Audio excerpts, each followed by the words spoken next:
And yes, I did indeed meet Frank. And of course, many of the listeners of Sunday Music Fest have heard this before. But I met Frank in April of 1980, thanks to Vince Falcone, who is a longtime friend of my Uncle Bob Agnello. Their friendship goes back, about 50 years or so.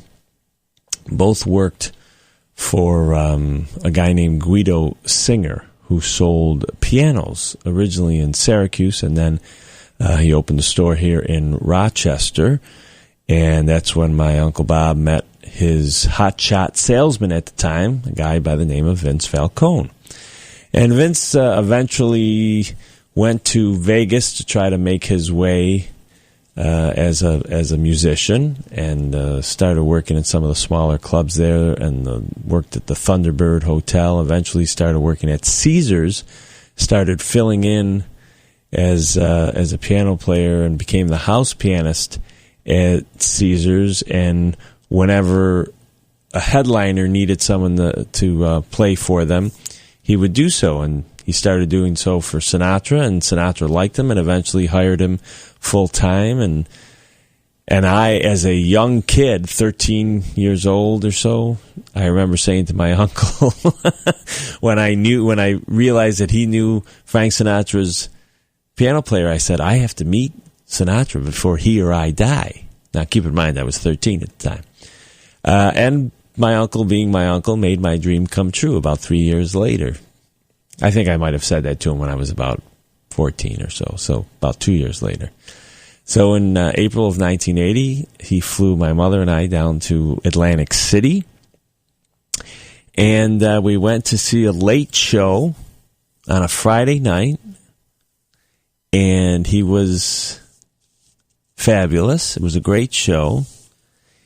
And after the show, I remember meeting Vince outside of the theater, and my uncle and I and my mother were talking to him, and Vince was really pumped up. It had been for me, it was going to be a great show no matter what, but Vince seemed really excited, seemed as though it had been a really great, it was one of the better shows, he said, that they had done in that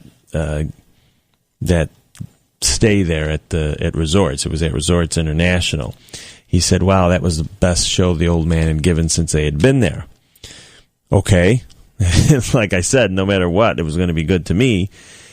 So now, here I am. I'm 16 years old at the time, and I don't want to be. I'm just thrilled to be there, thrilled to have seen Frank Sinatra, still kind of dumbfounded. I can't believe that I've seen him.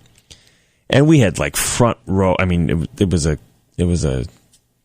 you're in a casino type theater, so we were at tables like you would be in a nightclub.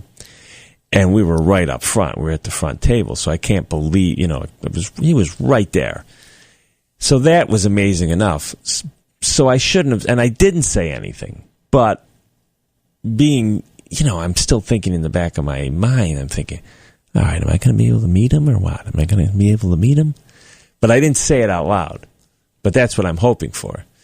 So I finally had given up all hope because I'm thinking, we're just outside talking to him, and I'm like, okay, this isn't going to happen. So finally, after what seemed like an eternity, Vince says to my Uncle Bob, well, let me go get changed and we'll go downstairs and see the old man. I'm like, oh my God, okay. All right, now I'm trying to keep it together. So we go downstairs into a lounge, because there were like 3 or 4 lounges in this hotel. And there was a section roped off over to the left when you walked into this lounge. It was a little elevated and it was roped off.